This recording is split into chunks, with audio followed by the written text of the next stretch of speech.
महीने में जब होता ना बचपन में जो 16 दिन का बारिश लगातार होता उसको हाथिया बोलते थे ना हो। अब होता है कि नहीं? होता है हथुआ नक्षत्र बोलते हैं, उसमें बहुत बारिश 16 दिन लगातार पानी, तो पानी चूने भी लगता था, गोईठा के स्टॉक खत्म हो जाते रहे। जो गोबर से बनता है। हाँ, तो दूसरे के घर से मांगा जाता था। मतलब गोईठा भी नहीं था घर में। अब लगातार पानी हो रहा है तो कितना, मान लीजिए गोईठा कोई फैक्ट्री में थोड़ी बना है उसके लिए कि उसमें भर के रख दिया गया है कि 1 साल चलेगा। 2-4 दिन में ख़त्म हो जाता था। ये चाची तनी दे दब, फिर ख़त्म हुई बारिश तो हम एक आपको दे देंगे। मैं वैसे समय से निकला हूँ, वैसे स्थान से निकला हूँ। किसी किसी ने बोला कि पवन का गाना सुने हैं, बड़ा हिट हुआ है। तो हम हमारे चाचा बोलते थे कि यार जब रिकॉर्डिंग हुआ ही नहीं है तो गाना कहाँ से सुन लिया आप लोग। बट एक मैंने कार्यक्रम किया था, मंच किया था, जहाँ मुझे एक गाना गाने का मौका मिला था। जब मैंने गाना स्टार्ट किया तो जो जो शो करवाए थे उनका आदेश हुआ कि किसी का कार्यक्रम नहीं होगा, ये लड़का ही गाएगा। वो माइक वाला ना जो सिस्टम था, जो साउंड वाला, वही रिकॉर्ड कर लिया और उसको ओढ़निया वाली के नाम से रिलीज कर दिया। अच्छा। वो कैसेट सुपर हिट हो गया। वो मालिक जब आया था घर में ना, और हमारे परिवार से भी मतलब बहुत ये हुआ कि वो गाना फिर से गा दीजिए या मेरे कंपनी को राइट दे दीजिए। मैंने बोला नहीं। हमें पता था या नहीं पता था, अब पता हो गया कि हाँ ये गाना बहुत बड़ा हिट हो गया, और इस गाने के वजह से इस गांव के कीचड़ कीचड़ पार करके हिंदुस्तान के सारे कंपनी वाले आ गए कि मुझे बच्चा का गाना चाहिए, मुझे बच्चा का गाना चाहिए। तो वो आपके नसीब में था और आपके वजह से मेरे नसीब में आ गया। तो जो आपने किया है वो आप ही के पास रहेगा, कोई इसका राइट नहीं लेगा। तो उस समय माई का रिएक्शन क्या था, आपकी मम्मी का रिएक्शन क्या था? एगो लड़का विकास के वी पे चल दे तो माँ जितना खुश होगी उसको मैं शब्दों में नहीं बता पाऊंगा। क्योंकि माँ माई ऐसा एगो चीज़ ही है ना, चीज़ नहीं बोलूँगा, माँ माँ होती है। माई ऐसा एगो स्थान है।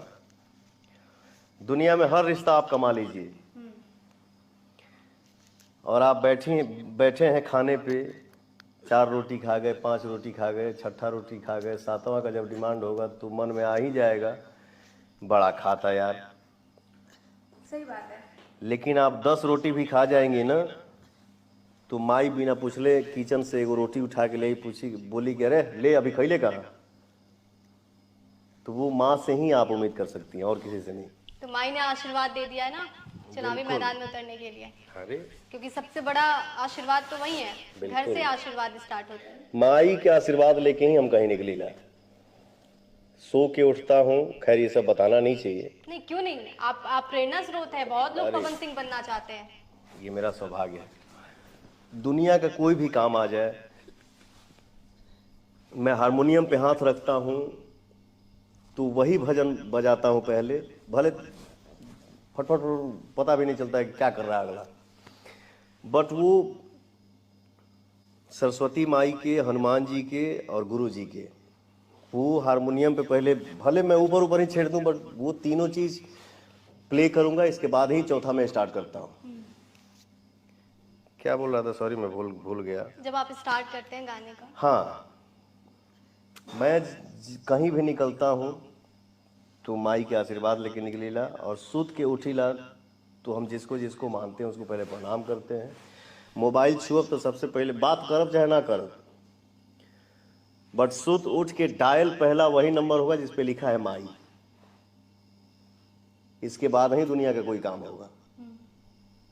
तो मुझे लगता है ना कि हाँ, माई माई लिखा गई तो फिर कोई काम रुकने वाला नहीं है, सब तो हो जाए। मतलब माँ का जो हक होता है ना हमारे जीवन में, वो अलग होता है, क्योंकि हमें कोई डांट नहीं सकता। माँ डांटे तो हमें बुरा भी नहीं लगता। आपके साथ जब भी ऐसी कंट्रोवर्सी होती है सोशल मीडिया पे, आप खुद ही सुबह उठते होंगे तो न्यूज़ देखेंगे, अरे भाई ये तो मैंने किया नहीं था, ये हो गया। माई कभी डांटी कि नहीं, क्या तुम कर देते हो पवन? कभी कभी देखिए अफसोस होता है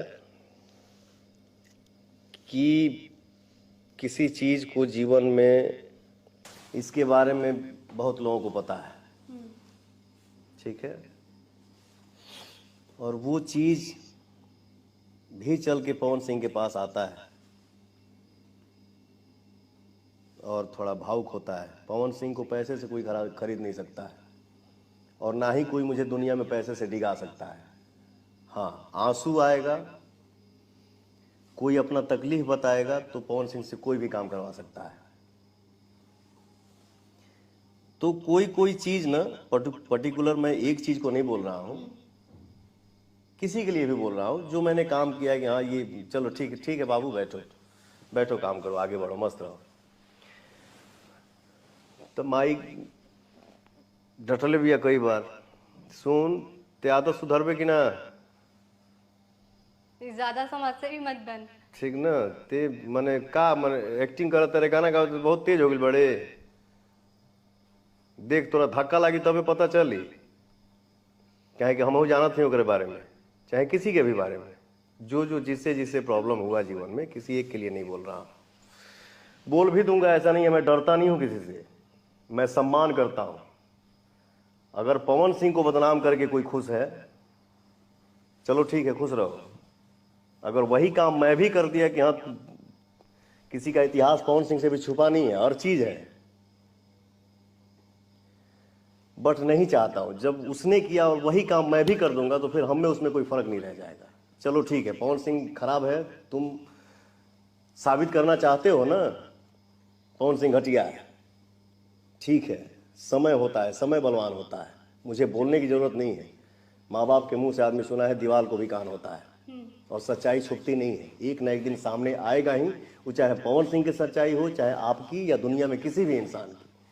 तो खुद से इसको गंदा करने की जरूरत नहीं है, प्रभु को सब पता है और दुनिया को समय आने पे सब पता चल जाएगा। बिल्कुल पवन जी, जब ऐसी बातें आती है, कंट्रोवर्सी वाली बातें, तो कई बार ऐसा होता है कि एक ही चीज हम बार बार सुन रहे हैं, तो अंदर से बहुत क्रोध आता है। बहुत सारे इंसान टूट जाते हैं, बहुत सारे इंसान जो आपकी तरह है, वो जो चुप रहते हैं, वो अपने अंदर उन चीजों को रखते हैं और वही उनकी मजबूती हो जाती है।